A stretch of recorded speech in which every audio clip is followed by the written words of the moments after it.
तो कहानी शुरू होती है एक फॉरेनर मॉडल से जो कि नहा करके पानी से निकलती है और इसके बाद वो जूस पीती है। यहाँ पर कुछ छिछोरे लड़के खड़े होते हैं जो कि उसे छेड़ने के लिए आ जाते हैं कि तभी वो लोग ये नोटिस करते हैं कि उसके गले की सारी नसें दिख रही है और एकदम से ही उसकी डेथ हो जाती है, मतलब वो मॉडल वहीं पर मर जाती है। और अब सीन शिफ्ट होता है एक हॉस्पिटल में जहाँ पर हम यशोदा को देखते हैं। यशोदा यहाँ पर एक सरोगेट मदर होती है और उसे 3 मंथ हो चुके होते हैं इस हॉस्पिटल में। और आगे उसे ऐसे बताया जाता है कि आगे जिस भी फैमिली का बेबी होने वाला है वो लोग उसे एक बहुत अच्छी जगह पे भेजने वाले हैं जहाँ पर उसकी ज्यादा अच्छे से केयर हो पाएगी और इसने इस बात के लिए कॉन्ट्रैक्ट पहले ही साइन कर दिया होता है। तो अब जब वो अपने घर वापस आती है तो एक आदमी उसके घर पे आता है जहाँ पर वो उसे बैग में काफी सारे पैसे देता है और फिर वो ये सारे पैसे अपनी एक फ्रेंड को संभालने के लिए दे देती है और अपना कुछ सामान लेकर के निकल जाती है। उसे एक कार मिलती है, वो कार के अंदर जाकर के बैठ जाती है और अब उसे एक टैबलेट खाने के लिए दी जाती है। वो पहले इसके लिए मना करती है लेकिन फिर उसे पता है कि उसे खाना पड़ेगा, तो वो टैबलेट खा करके बेहोश हो जाती है। और जब उसे होश आता है तो वो एक काफी ज्यादा हाईटेक रूम में होती है जहाँ पर उसके पास उसका लायक कोई भी सामान नहीं होता है और यहीं पर उससे मिलने के लिए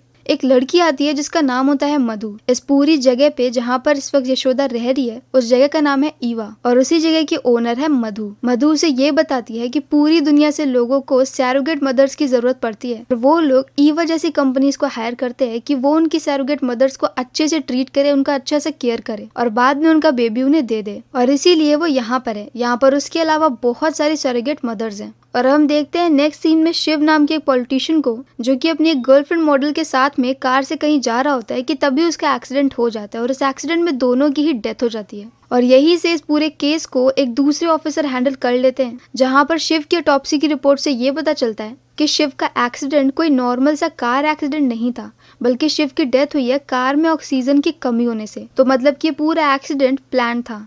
और अब यही से इस केस की इन्वेस्टिगेशन शुरू हो जाती है और दूसरी तरफ हम यशोदा को देखते हैं। यहाँ पर ईवा में 5-5 सैरोगेट मदर्स के ग्रुप बने होते हैं और हर 5 मदर्स के ऊपर एक वार्डन होती है। अब यशोदा को यहाँ से ले जाया जाता है एक जगह पे जहाँ पर उसके बेबी का स्कैन होता है, लेकिन उसे देखने को नहीं दिया जाता है क्योंकि उन लोग को पता है कि वो सैरोगेट मदर्स हैं। इन दी एंड उन्हें बच्चा किसी और को ही देना पड़ेगा, इसलिए उन्हें उस बच्चे से कोई भी अटैचमेंट रखना अलाउड नहीं होता। अब यहाँ पर यशोदा जिस ग्रुप में होती है उस ग्रुप की एक लीडर होती है। वो लीडर यहाँ पर यशोदा को ये बोलती है कि वो जोन 2 में जाए और उसके लिए सिगरेट लेके आए। अब यहाँ पर जोन 2 में जाना पूरी तरह से अलाउड नहीं होता है, लेकिन ये बात यशोदा को पता नहीं है क्योंकि वो तो नई आई है और वो जोन 2 में चली जाती है। जोन 2 थोड़ा डरावना होता है, वहाँ पर गलियारा होता है और बहुत सारे रूम होते हैं। और जोन 2 में आते हुए कैमरा रूम में बैठा हुआ एक गार्ड यशोदा को देख लेता है। उसके इरादे अच्छे नहीं होते। वो यशोदा के पास में जा रहा होता है कि तभी वहाँ पर डॉक्टर गौतम आता है और डॉक्टर गौतम यशोदा को रोक लेता है। डॉक्टर गौतम यशोदा को दोबारा से उसके रूम में भेज देता है जहाँ पर रूम में जाते हुए यशोदा अपनी टीम की लीडर को वही सिगरेट का पैकेट दे देती है। मतलब उसे पैकेट मिल गया था पर इस पैकेट के अंदर चॉकलेट होती है क्योंकि यशोदा को पता होता है कि किसी भी प्रेग्नेंट लेडी के लिए स्मोकिंग करना बहुत गलत है। और दूसरी तरफ पुलिस को पता है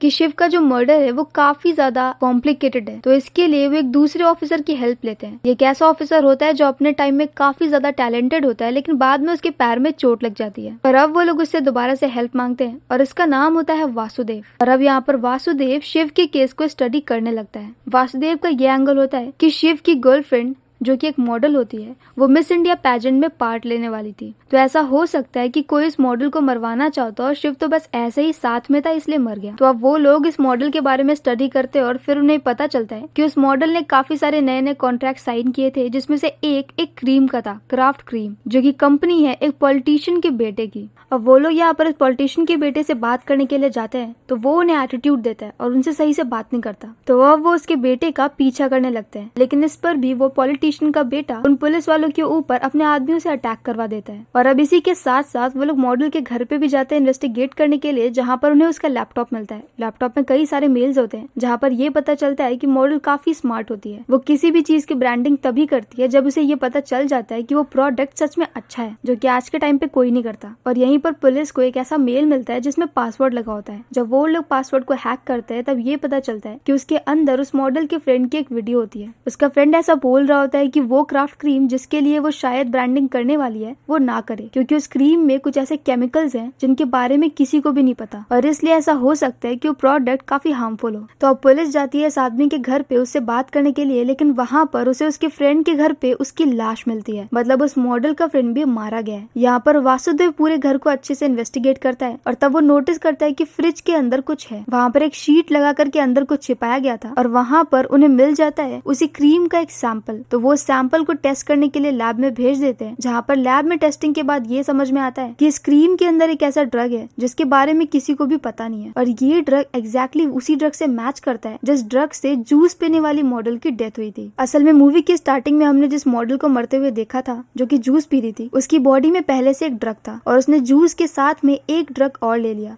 दोनों के ड्रग्स मिलकर के एक ऐसा रिएक्शन हुआ जिसकी वजह से उसकी उसी वक्त डेथ हो गई और उन दोनों में से एक ड्रग वही क्राफ्ट क्रीम से मैच करता हुआ ड्रग है। तो अब यहाँ पर वासुदेव उस फर्स्ट मॉडल वाले केस को भी साथ में इन्वेस्टिगेट करने लगता है और सेम इसी टाइम में जब यहाँ पर ये सारी इन्वेस्टिगेशन चल रही होती है उसी वक्त में हम यशोदा को देखते हैं, जहाँ पर अब वहाँ पर रहते रहते उसकी दूसरों से अच्छी फ्रेंडशिप हो गई है। यहाँ पर उसे ये पता चलता है कि यहाँ पर जितने भी लोग आए हैं सब गरीब हैं, सबकी कोई ना कोई प्रॉब्लम है। कोई प्रोस्टिट्यूट है तो कोई प्रोस्टिट्यूशन से खुद को निकालना चाहता है और इन्हीं में एक लड़की ऐसी होती है जिसको आईफोन चाहिए, बस इसीलिए वो सरेगेट मदर बन जाती है। यहाँ पर यशोदा के कुछ दोस्त भी बन जाते हैं जो कि उसी की टीम के होते हैं, जैसे कि लीला, काजल। यहाँ पर हमें यशोदा के बारे में ये पता चलता है कि यशोदा भी बहुत गरीब है और वो जोमेटो में डिलीवरी का काम करती है। अब ऐसे यहाँ पर कुछ वक्त और बीत जाता है और एक दिन ऐसे ही काजल को बहुत पेन होने लगता है। तो यहाँ पर कुछ डॉक्टर आते हैं और काजल को जोन 2 में लेकर के चले जाते हैं। अब मधु यहाँ पर थोड़ी देर बाद बाहर निकल करके बाकी सभी लड़कियों को ये बताती है कि 2 दिन पहले ही काजल के बच्चे की डेथ हो गई थी, लेकिन काजल को ये पता ही नहीं चला। जब 2 दिन बाद उसके पेट में दर्द हुआ तब उसे पता चला और काजल को उसे घर भेज दिया गया है और वो बिल्कुल ठीक है। यशोदा को ये बात बहुत अजीब लगती है और अभी कुछ दिन बाद ही खुद यशोदा भी बेहोश हो जाती है। उसे जोन 2 के हॉस्पिटल वाले एरिया में लेकर के जाया जाता है, जहाँ पर जब उसे होश आता है तो वो ये देखती है कि उसके बगल वाले बेड पे चद्दर के पास में एक रिंग फंसी है और ये रिंग काजल की होती है। और अब यहाँ पर यशोदा को होश आ गया है, फिर भी वो बेहोशी का नाटक करती है और वहीं पर ही वैसे ही लेटी रहती है। जब नर्स वहाँ से निकल जाती है तब वो बाहर निकलती है। बाहर उसे गौतम दिख जाता है तो गौतम के देखते ही वो तुरंत ही बेहोश होने का नाटक करने लगती है और वहीं पर वो नोटिस करती है कि उसके सामने एक दरवाजा है और दरवाजे के अंदर से धुआं निकल रहा है। और क्योंकि अब वो ठीक है, उसे होश भी आ गया है, तो उसे दोबारा से उसके जोन में भेज दिया जाता है जहाँ पर बाकी सारी औरतें रह रही होती हैं। अब दूसरी तरफ पुलिस अपनी इन्वेस्टिगेशन में पता करती है कि हर साल लगभग 104 मॉडल इंडिया में आती हैं अलग अलग जगह से और वो पूरे साल में 4 बार आती हैं 3-3 दिनों के लिए और ये पैटर्न हर साल ऐसे ही फॉलो होता है। और इसी पैटर्न को फॉलो करने वाली एक मॉडल की डेथ हुई है जो कि हमने मूवी के स्टार्टिंग में देखा था। तो अब वो लोग यहाँ पर अगली आने वाली मॉडल्स के ऊपर नजर रखते हैं और उनमें से एक मॉडल आ जाती है तो वो लोग उसका पीछा करने लगते हैं। अब नेक्स्ट सीन में जब यशोदा अपने रूम में होती है तो उससे आकर के लीला बात करती है। लीला बोलती है कि उसे बहुत अजीब लग रहा है, यहाँ पर उन्हें टाइम देखने को नहीं मिलता, उन्हें पता नहीं है कि कौन सा दिन चल रहा है, कितने दिन बीत गए, उन्हें बाहर के बारे में कुछ भी नहीं पता। यहाँ पर सब कुछ वो लोग ईवा के अकॉर्डिंग करते हैं, जो वो लोग देते हैं वही चीजें खाते हैं, जो टाइम टेबल वो लोग बताते हैं वही चीजें फॉलो करते हैं और यही सारी बातें यशोदा को भी अजीब लगती है। और अब इसके बाद यशोदा एक बार फिर से अपने रूम की बनी हुई विंडो के सामने जाती है। उसके रूम में एक विंडो है और विंडो के बाहर उसे बहुत सारी दूसरी बिल्डिंग्स दिख रही होती है और यहीं पर रोज एक कबूतर आकर के भी बैठ जाता है। जब वो पहली बार आई थी तभी उसने उस कबूतर को पकड़ने की कोशिश करी थी, लेकिन कबूतर दूर होता है और ग्रिल की वजह से यशोदा का हाथ उस तक पहुंच नहीं पाता। और यहाँ पर मधु ने उसे ऐसा बोला था कि वो इस कबूतर को कभी भी पकड़ नहीं पाएगी। तो अब यशोदा यहाँ पर डिसाइड करती है कि अब तो वो इस कबूतर को पकड़ के रहेगी। वो यहाँ पर ग्रिल्स को खोलना शुरू कर देती है। वो ग्रिल को खोलती है, कबूतर को पकड़ने के लिए ग्रिल के ऊपर चढ़ जाती है और अब उसे पता चलता है कि बाहर कोई बिल्डिंग नहीं है और ना ही कोई कबूतर है, बल्कि एक स्क्रीन लगी हुई है और कबूतर वगैरह की जो साउंड है उस सब के लिए अगल बगल स्पीकर लगे हैं और अभी तक वो एक हाइपर रियलिस्टिक स्क्रीन को देख रही थी। तो अब वो स्क्रीन को तोड़ना शुरू कर देती है तो स्क्रीन के दूसरी तरफ उसे बस वॉल दिखती है। तो मतलब कि वो लोग किसी शहर में नहीं है और वो लोग कहाँ है ये बात किसी को नहीं पता। अब यशोदा यहाँ पर पर्दे से उस स्क्रीन को ढक देती है, ग्रिल को दोबारा से सेट करती है और वापस से नॉर्मल हो जाती है। इसी बीच वो एक बार अपनी वार्डन का टैबलेट भी चुरा चुकी होती है और दोबारा से उसे वैसे ही रख भी देती है और वो अपने दोस्तों को ये बताती है कि ये उसने इसलिए किया है क्योंकि वार्डन के साथ उसकी बनती नहीं है और ऐसा करके वो वार्डन को परेशान कर रही है। अब एक दिन यहाँ पर लीला को भी लेबर पेन स्टार्ट हो जाता है और उसे भी जोन 2 में लेकर के चले जाते हैं और इसके बाद लीला का भी कोई नामो निशान नहीं। इसी टाइम में पुलिस यहाँ पर उसी नई मॉडल को फॉलो कर रही होती है और उसे फॉलो करते करते वो लोग जंगल की तरफ आ चुके होते हैं। यहाँ पर रास्ते में कई बार उन्हें रोकने की कोशिश भी करी जाती है जिसकी वजह से वो लोग रास्ता भी भटक जाते हैं। ये भटके हुए रास्ते में वो लोग जंगल में पहुंच चुके हैं जहाँ पर उनके ऊपर आदिवासी और बुल से अटैक होता है। दूसरी तरफ हम देखते हैं यशोदा को। पहले एक बार जो काजल के साथ हो चुका है वो नहीं चाहती कि सेम चीज लीला के भी साथ में हो, तो वो चुपके से जोन 2 में जा रही होती है। लेकिन यहीं पर उसे वो आईफोन वाली लड़की मिलती है। वो लड़की यशोदा को पकड़ लेती है और बोलती है कि उसे यहाँ पर नहीं होना चाहिए। यशोदा बोलती है कि यहाँ पर कुछ अजीब हो रहा है, उसे देखना है लीला को ऑपरेशन थिएटर में। तो अब यहाँ पर वो आईफोन वाली लड़की ये बोलती है कि अंदर बहुत अंधेरा है, उसे ग्लासेस की जरूरत पड़ेगी सब कुछ देखने के लिए। अब यशोदा बोलती है कि उसे ये सारी चीजें कैसे पता। तो आईफोन वाली लड़की ये बताती है कि वो पहले भी अंदर जा चुकी है और इसी के बाद वो यशोदा के ऊपर अटैक करने लगती है। साथ में यहाँ पर आईफोन वाली लड़की ने प्रेगनेंसी भी फेक करी होती है। अब वो आईफोन वाली लड़की यशोदा को एक रूम में लेकर के आ जाती है जहाँ पर यशोदा काफी अच्छी फाइट करती है। मतलब जोमेटो में काम करते हुए भी उसकी फाइटिंग स्किल्स काफी अच्छी होती है। यहाँ पर वो आईफोन वाली लड़की को जान से मार देती है और वहाँ से निकल जाती है। यहाँ से निकल करके वो उसी ऑपरेशन थिएटर में जाती है जहाँ पर लीला को लेकर के गए होते हैं, पर वहाँ पर अब लीला नहीं है बल्कि बेड पे काफी सारा खून पड़ा है। अब यशोदा यहाँ से निकल करके उसी रूम के अंदर जाती है जहाँ से पहले उसने धुआं आते हुए देखा था और जब वो ये रूम ओपन करती है तो अंदर बहुत सारे बॉक्सेस में लोगों की लाशें होती है। मतलब उन्हीं लड़कियों की लाशें होती है जो कि पहले यहाँ पर कभी प्रेग्नेंट थी। और इसी रूम से कनेक्टेड एक दूसरा रूम होता है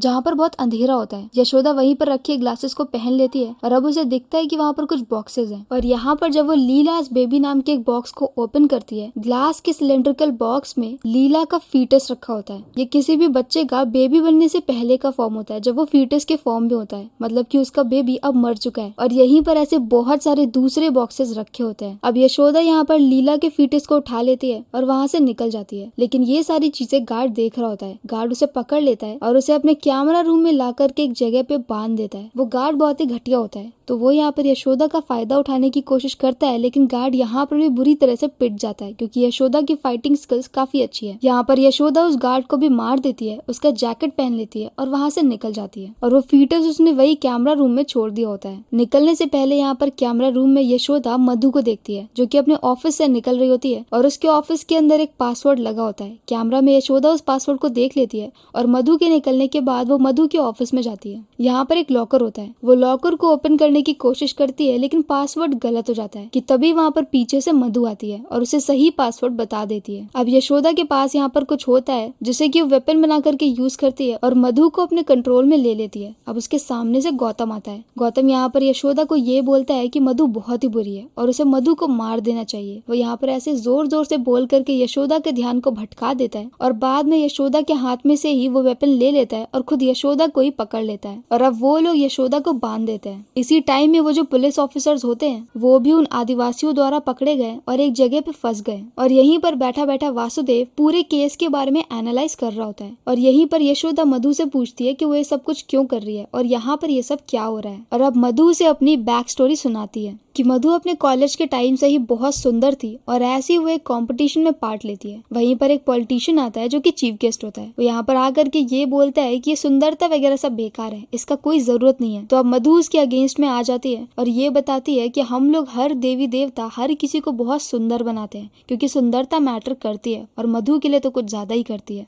और ये सारी बातें वहीं पर ही बैठा गौतम भी सुन रहा होता है जो कि उसी के कॉलेज में पढ़ता है। वो अपने कॉलेज का जीनियस होता है। वो मधु से काफी ज्यादा इम्प्रेस हो जाता है और वो जा करके उसे प्रपोज कर देता है बाद में, लेकिन मधु उसके लिए साफ साफ मना कर देती है क्योंकि गौतम गुड लुकिंग नहीं होता। लेकिन यहीं पर बाद में जब उसे पॉलिटिशियन की तरफ से शादी का ऑफर आता है तो वो एक्सेप्ट कर लेती है क्योंकि ब्यूटी से भी पहले आता है पैसा और पॉलिटिशियन काफी अमीर होता है और मधु का चीजों को देखने का पर्सपेक्टिव ऐसा ही होता है। लेकिन पॉलिटिशियन से शादी करने के बाद उसे पता चलता है कि उसे से एक ऐसी डिजीज हो गई है जिसे ठीक नहीं किया जा सकता और वो जल्दी ही बूढ़ी लगने लगेगी। भले ही उसकी एज बहुत कम है लेकिन स्किन बहुत बेकार हो जाएगी और धीरे धीरे करके ऐसे ही उसकी स्किन खराब होने लगती है और इन्हीं सारी चीजों से परेशान होकर के वे सुसाइड का ट्राई करती है। वो पॉलिटिशियन उसे लेकर के हॉस्पिटल जाता है लेकिन बाद में अपने आदमियों से ये बोल देता है कि इसे इसके बाप के घर पे छोड़ के आओ और कुछ भी हो जाए इसे मेरे पास में दोबारा मत लाना, क्योंकि अगर मधु सुंदर नहीं है तो पॉलिटिशियन को उसकी कोई भी जरूरत नहीं है। ये सारी बातें जब मधु सुनती है तो उसे बुरा लगता है और अब इसी हॉस्पिटल में उससे मिलने के लिए गौतम आता है। गौतम अब एक डॉक्टर बन चुका है। वो यहाँ पर मधु को ये बोलता है कि उसके पास उसकी इस बीमारी का इलाज है। वो काफी वक्त से इसी चीज पे रिसर्च कर रहा है और वो मधु को पहले की तरह सुंदर बना सकता है, लेकिन बदले में मधु को हमेशा उसी के साथ में रहना पड़ेगा। मधु इसके लिए मान जाती है और अब वो मधु के ऊपर अपनी बनाई हुई ड्रग को टेस्ट करता है और वक्त के साथ साथ मधु दोबारा से पहले से भी ज्यादा सुंदर बन जाती है। और अब जब यहाँ पर गौतम को ये लगता है कि अब मधु तो नेक्स्ट लेवल ब्यूटीफुल बन गई है तो अब वो उसके साथ में रहेगी कि तभी वहाँ पर वो पॉलिटिशियन आ जाता है। असल में मधु ने स्टार्टिंग से ही उसे बता दिया था कि वो कुछ ही वक्त में दोबारा से ठीक हो जाएगी और वो अभी भी गौतम के साथ में रहना नहीं चाहती है। पर अब यहाँ पर गौतम ये बोलता है कि इस ड्रग्स का कुछ टाइम तक असर होता है लेकिन 6 मंथ बाद दोबारा से ड्रग को लेना पड़ेगा और अगर वो लोग गौतम को छोड़ के गए तो दोबारा से उन्हें वो ड्रग नहीं मिलेगी और मधु की स्किन पहले की तरह ही खराब हो जाएगी। अब पॉलिटिशियन यहाँ पर एक प्लान बनाता है और वो गौतम को ये बोलता है कि वो बहुत सारे पैसे इन्वेस्ट करेगा। गौतम को अपना सारा दिमाग लगाना है और इस ड्रग को तैयार करना है और वो लोग इससे बहुत अच्छे पैसे कमा सकते हैं। गौतम भी इसके लिए मान जाता है और अब गौतम, मधु और पॉलिटिशियन ये तीनों पार्टनरशिप में आ जाते हैं। अब मधु यहाँ पर यशोदा से ये बोलती है कि उसकी मीटिंग का टाइम हो रहा है। वो मधु के ऑफिस में बैठे बैठे टीवी में उस पूरी मीटिंग को देख सकती है और आगे की स्टोरी भी उसे पता चल जाएगी। अब मधु और गौतम ये दोनों अपने इन्वेस्टर से मिलने के लिए उसी मीटिंग में चले जाते हैं जहाँ पर वो लोग अपने नए क्लाइंट्स को ये बताते हैं कि उन्होंने एक ऐसी ड्रग तैयार कर ली है जो कि स्किन को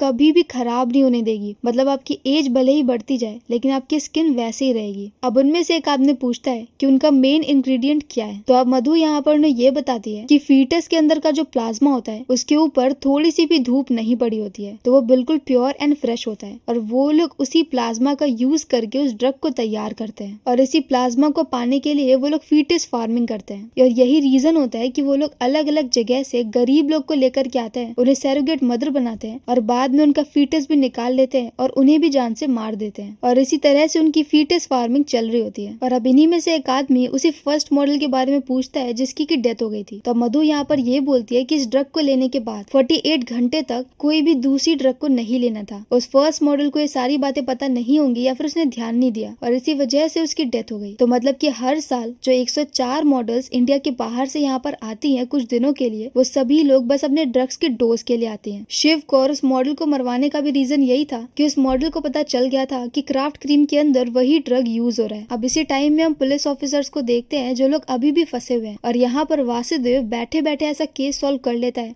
और ये बोलता है कि पुलिस में से कोई मिला हुआ है और तभी वहाँ पर कमिश्नर आता है। उनका हेड, उनका कमिश्नर भी पॉलिटिशियन के साथ में मिला हुआ था और उसे सारी बातें पता थी और उसी ने उन लोगों को यहाँ पर ट्रैप करवाया है और वो यहाँ पर आया होता है उन सबको मारने के लिए। दूसरी तरफ यशोदा जो कि काफी ज्यादा स्किल्ड होती है तो वो अपने बंधे हुए रस्सी के हाथ को ओपन कर लेती है और वहाँ से भाग जाती है। वहाँ से भागते हुए उसे एक इमरजेंसी एग्जिट मिलती है जो कि गुफा जैसी होती है। तो वो गुफा के रास्ते से अंदर निकलती है और एक टनल के रास्ते से बाहर आती है और अब उसे पता चलता है कि वो एक जंगल में है और वो पूरी ईवा की जगह जहाँ पर वो अभी तक रह रही थी वो पहाड़ के अंदर बनी हुई है ताकि किसी को भी इस जगह के बारे में पता ना चले। लेकिन यहाँ पर टनल के बाहर कुछ कुत्ते होते हैं। वो कुत्ते यहाँ पर यशोदा का पीछा करने लगते हैं और यशोदा यहाँ से भाग रही होती है। भागते भागते हुए खाई के रास्ते में पहुंच जाती है जहाँ पर अब तक गौतम भी उसके पीछे पीछे आ चुका होता है। खाई से तो यशोदा कूद नहीं सकती क्योंकि उसके पास स्किल्स हैं, अभी तक उसने सुपर सोल्जर सीरम पिया नहीं है, तो इसलिए वो गौतम के साथ में चली जाती है। मतलब गौतम उसे पकड़ लेता है और उसे जबरदस्ती वापस से अपने ऑफिस में ला करके बंद कर देता है। अब गौतम यहाँ पर यशोदा को मारने से पहले कमिश्नर से वीडियो कॉल पे बात कर रहा होता है। कमिश्नर इस वक्त सभी पुलिस वालों को गन पॉइंट पे लेकर के खड़ा हुआ है और अब वो लोग ये देखते हैं कि गौतम के पीछे से भी एक गन आ गई है और वो गन यशोदा की होती है। जब उसने गार्ड का जैकेट पहना था तो उसने वहाँ से गन को भी ले लिया था। अब वीडियो कॉल चल रही है। वासुदेव यशोदा को देख सकता है कि यशोदा ने गौतम को गन पॉइंट पे लेकर के रखा है और अब हम फाइनली यशोदा की बैकग्राउंड स्टोरी को देखते हैं। यशोदा और उसकी छोटी बहन वृंदा ये दोनों ही गरीब होते हैं और यशोदा जोमेटो डिलीवरी का काम करती है है। वो यहाँ पर जोमेटो डिलीवरी का काम करते हुए पुलिस में जाने की ट्रेनिंग भी ले रही होती है, जहाँ पर वासुदेव उसे ट्रेन कर रहा होता है। यशोदा काफी ज्यादा स्किल्ड होती है, लेकिन जब वो यहाँ पर सारे एग्जाम को क्वालिफाई करके पुलिस में भर्ती होने के लिए जाती है, तब वहाँ पर जो उसका सीनियर ऑफिसर होता है वो उसे ये बोलता है कि उसे जॉब तभी मिलेगी जब या तो वो 20 लाख रुपए की घूस दे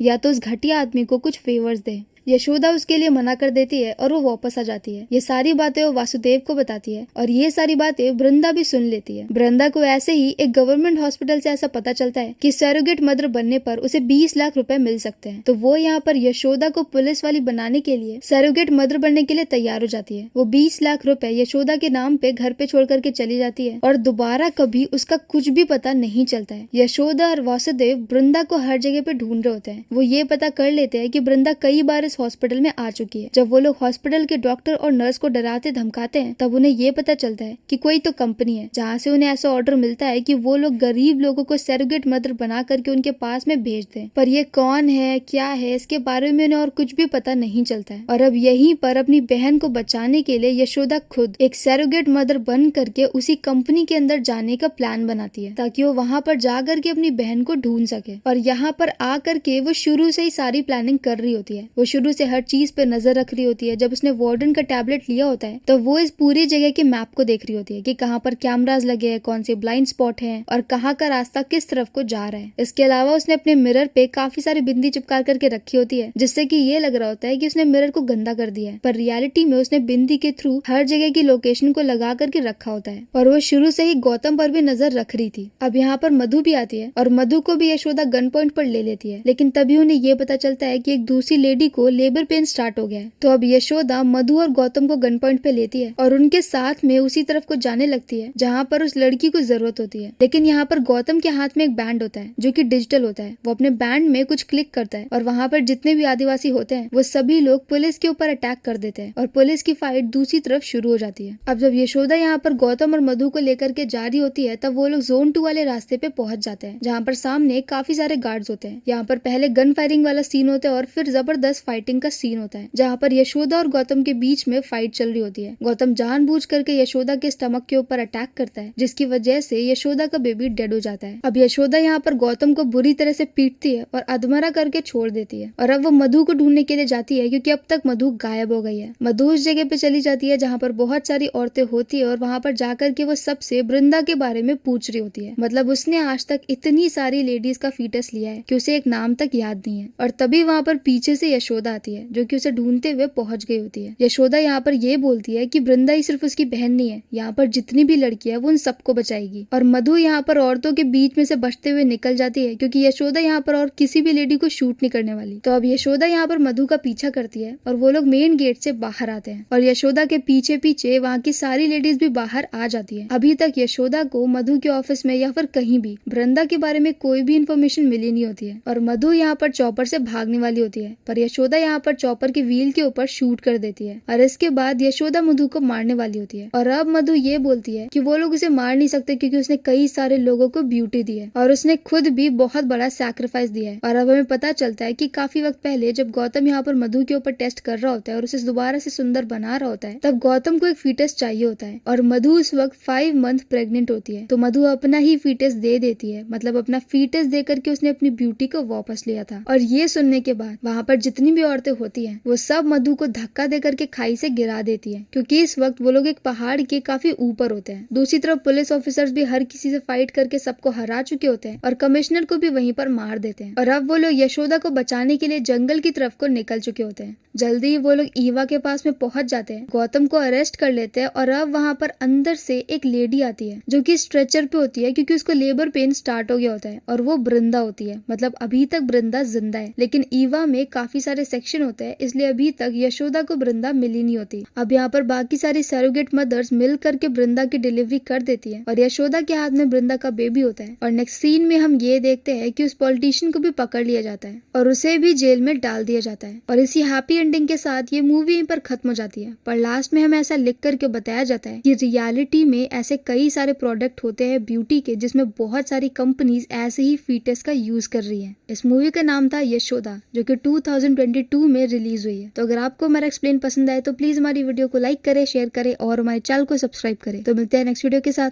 बाय बाय।